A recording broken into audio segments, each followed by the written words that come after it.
Friends, कैसे हैं आप लोग। उम्मीद करता हूं अच्छे होंगे। दोस्तों, उत्तर प्रदेश लोक सेवा आयोग से राजकीय इंटर कॉलेज में प्रवक्ता के लिए जो वैकेंसी निकली हुई है पुरुष और महिला वर्ग में, उसके लिए कल मैंने आपको विज्ञापन के बारे में बताया था। पूरा कैसे फॉर्म अप्लाई करना है, कितना शुल्क है, कौन कौन सी डेट है, कब तक फॉर्म भरना है और एग्जाम कैसे होगा, ये सारी बातें आपको बताई थी।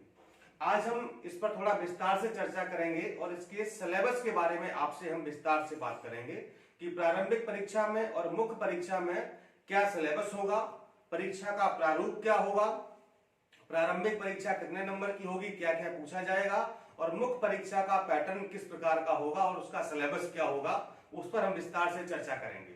ठीक है। साथ ही आपको यह भी बता दूं कि इस परीक्षा के लिए जो भी जीएस वाला सेक्शन है उसकी हम आपकी प्रॉपर तैयारी कराएंगे, चाहे वो प्रारंभिक परीक्षा हो या मुख्य परीक्षा हो। और जो मुख्य परीक्षा में हिंदी का पोर्शन है और निबंध का पोर्शन है उसकी भी आपकी हम पूरी तैयारी कराएंगे।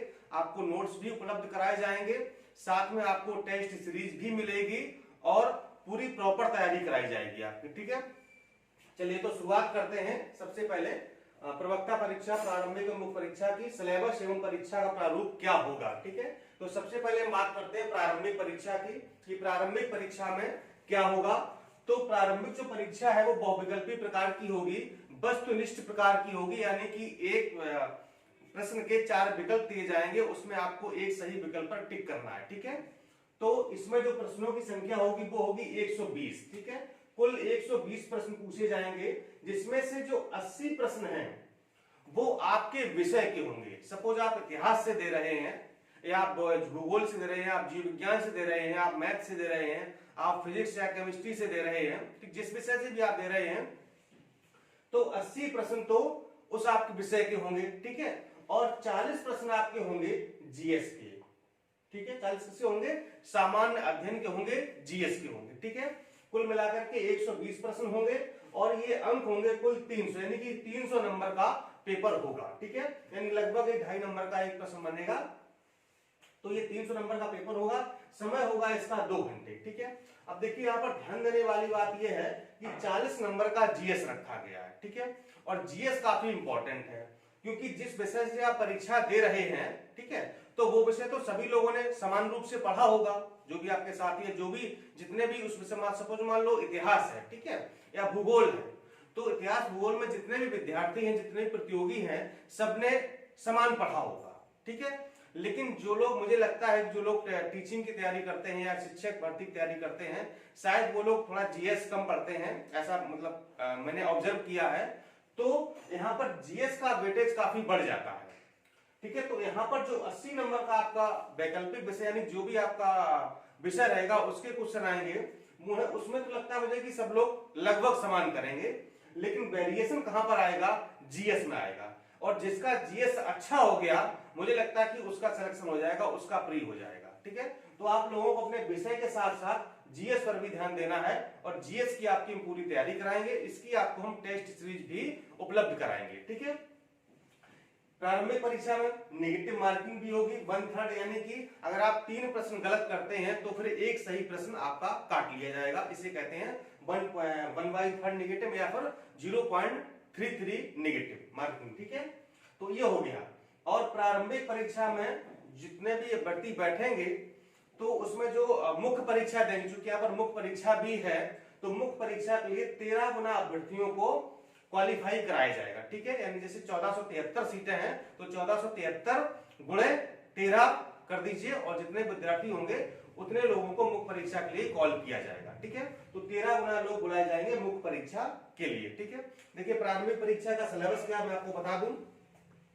ये आपका है सामान्य विज्ञान, भारत का इतिहास, भारतीय राष्ट्रीय आंदोलन, भारतीय राजतंत्र, अर्थव्यवस्था एवं संस्कृति, भारतीय कृषि, वाणिज्य एवं व्यापार, विश्व का भूगोल, भारत का भूगोल, प्राकृतिक संसाधन, राष्ट्रीय अंतरराष्ट्रीय करंट अफेयर्स, सामान्य बौद्धिक एवं तार्किक क्षमता, यानी कि हल्की फुल्की मैथ और रीजनिंग भी आएगी, उत्तर प्रदेश की शिक्षा, संस्कृति, कृषि, उद्योग, व्यापार, रहन सहन, सामाजिक प्रथाओं के संबंध में विशेष जानकारी, और प्रारंभिक गणित भी आएगा 8वीं स्तर तक का, जिसमें अंकगणित, बीजगणित और रेखागणित शामिल होगा, और पारिस्थितिकी तथा पर्यावरण। ठीक है, तो ये होगा आपका सामान्य अध्ययन का सिलेबस 40 नंबर के लिए, ठीक है। इसी में प्रत्येक विषय से वेटेज के हिसाब से प्रश्न पूछे जाएंगे। तो इस 40 नंबर के लिए आपकी हम प्रॉपर तैयारी कराएंगे कि 40 में कम से कम हम 35 प्लस कैसे सही कर पाए। तो यहाँ पर हमारा टारगेट होगा आपके 35 प्लस सही कराने के लिए, ठीक है।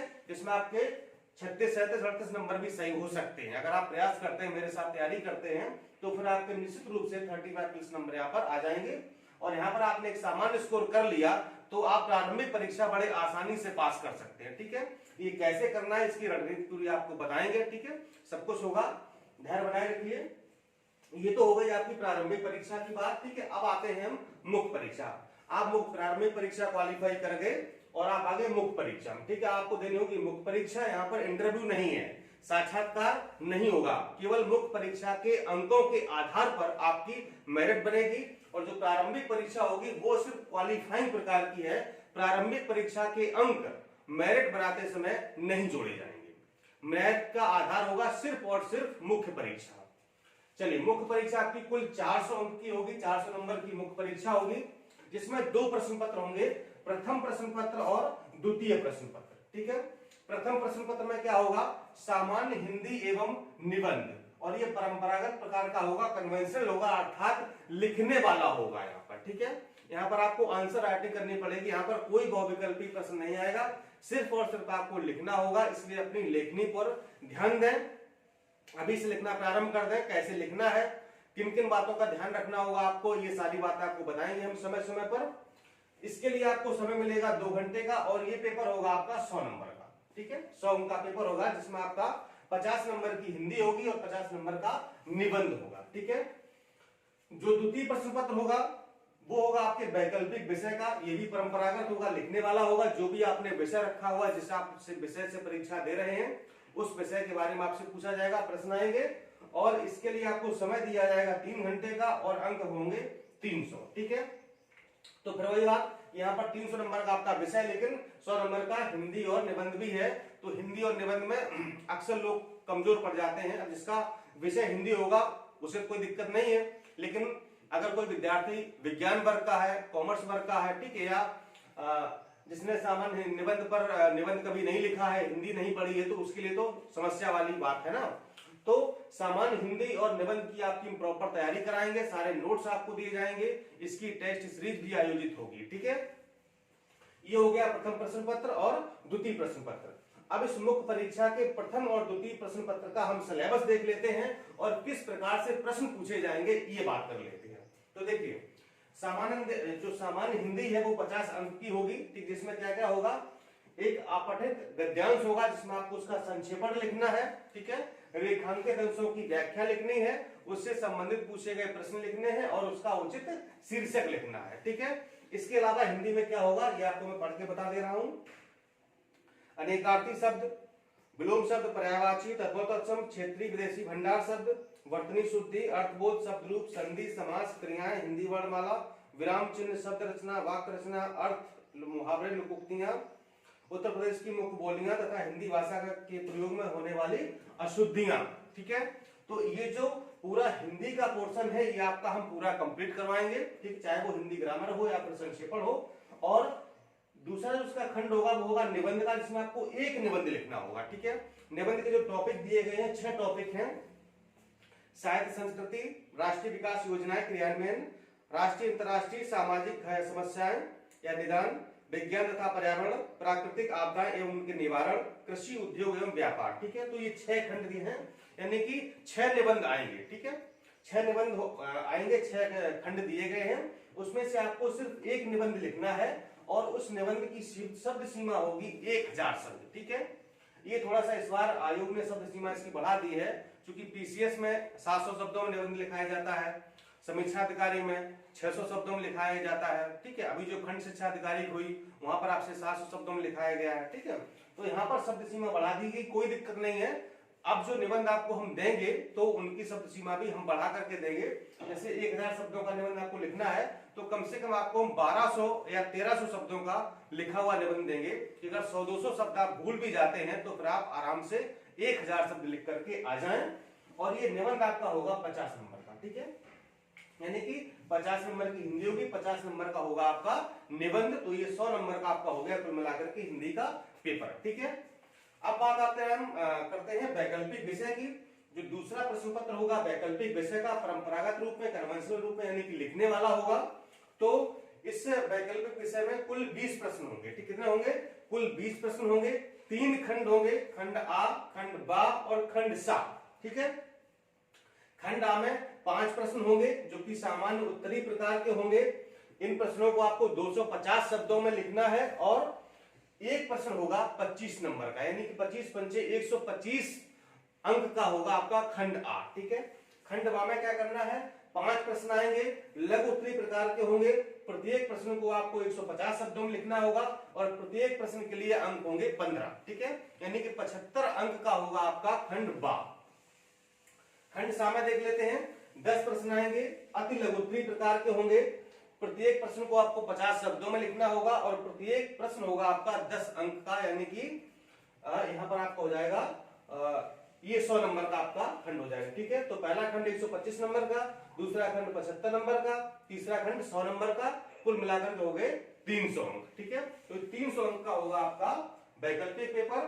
100 अंक की होगी सामान्य हिंदी निबंध, कुल मिलाकर के हो जाएंगे 400 अंक। इन्हीं 400 अंकों के आधार पर बनेगी आपकी मेरिट। ठीक है, तो यहाँ पर जो वैकल्पिक विषय है, यहाँ पर जैसे कुछ इतिहास है, भूगोल है, ठीक, और भी कुछ विषय हैं। ठीक है, तो राजनीति विज्ञान वगैरह है, सोशियोलॉजी है, तो मैं प्रयास करूंगा कि इनके हम आपको मॉडल पेपर उपलब्ध करा पाए। चूंकि आयोग तो जारी करता नहीं है, तो किस प्रकार के प्रश्न पूछे जाएंगे मैं अपनी टीम से कंसल्ट करूंगा कि जो हमारे टीम के मेंबर हैं, जो वरिष्ठ मेंबर हैं, उनसे बात करूंगा कि वो लोग इस पर वर्क करें। और जिस प्रकार से हमने खंड शिक्षा अधिकारी में आपको मॉडल पेपर उपलब्ध कराए थे, तो काफी वहां से प्रश्न आए भी हैं, आप लोगों को काफी हेल्प भी हुई होगी, एक आइडिया लगा होगा कि किस प्रकार से परीक्षा में प्रश्न पूछे जाते हैं। तो उसी प्रकार से हम आपको फिर से वो चीजें उपलब्ध कराएंगे ताकि आप इस परीक्षा को पास कर सकें और जो आपका अध्यापक यानी कि प्रवक्ता, लेक्चरर बनने का सपना है, जो आप तैयारी कर रहे हैं, वो पूरा हो सके। ठीक है, नौकरी बहुत अच्छी है और किसी भले इसमें अधिकारी ना जुड़ा हो, लेकिन अधिकारी से कम नहीं है। बहुत सुकून की नौकरी है, ग्रेड पे अच्छा है, सैलरी भी स्मार्ट होगी और काफी अच्छा है, मतलब कुल मिलाकर के। ठीक है, मतलब यहाँ पर आपको किसी प्रकार की कोई कमी महसूस नहीं होगी, मतलब एक अच्छा जीवन, अच्छी लाइफ स्टाइल आप व्यतीत कर सकते हैं। इज्जतदार नौकरी है, सम्मान वाली नौकरी है और शिक्षकों का तो वैसे सम्मान होता है वो कहीं पर भी हो। ठीक है, हाँ, एक चीज और जान लीजिए कि यहाँ पर प्रारंभिक परीक्षा और मुख्य परीक्षा में क्वालिफाइंग मार्क्स यानी कि मिनिमम पासिंग मार्क रखा गया है। ठीक है, जो मेरिट बनेगी तो वो है जनरल, ओबीसी और ईडब्ल्यूएस के लिए 40% है और एससी एसटी के लिए 35% है। इसका मतलब ये है कि अगर प्रारंभिक परीक्षा या मुख्य परीक्षा में आप इससे कम नंबर पाते हैं तो फिर आपको मेरिट लिस्ट में शामिल नहीं किया जाएगा। ठीक है, हालांकि मेरिट तो बाद में हाईएस्ट बनती है, लेकिन इससे कम नंबर अगर आपने पाए हैं, ठीक है, तो फिर आपको बाहर कर दिया जाएगा। इसलिए ये है मिनिमम पासिंग मार्क। ठीक है, तो ये आपको प्राप्त करने होंगे। इससे अधिकतम आप कितने कर सकते हैं, तो उसी के आधार पर आपकी बनेगी मेरिट। ठीक है, तो ये आपका हो गया प्रारंभिक परीक्षा और मुख्य परीक्षा पूरा सिलेबस, परीक्षा का पैटर्न। अब हम लोग क्या करेंगे, अब लोग हम तैयारी की तरफ बढ़ेंगे। ठीक है, करंट अफेयर्स वगैरह पढ़ना शुरू करते हैं, यूपी स्पेशल पढ़ना शुरू करते हैं और जीएस में जो भी चीजें हैं वो हम लोग पढ़ना शुरू करते हैं, क्योंकि हमें फोकस करना है इन 40 नंबर पर। और ये 40 नंबर बहुत महत्वपूर्ण है। इसमें जिसके अच्छे नंबर आ गए तो समझो वो प्री क्वालिफाई कर जाएगा। ठीक है, तो हमारा फिलहाल फोकस होगा इसकी प्रारंभिक परीक्षा पर और जब प्रारंभिक परीक्षा का रिजल्ट आ जाएगा या ये हो जाएगी परीक्षा, इसके बाद हम लोग मुख्य परीक्षा में जुड़ जाएंगे। ठीक है, चलिए मिलता हूं अगली वीडियो में। नमस्कार, धन्यवाद।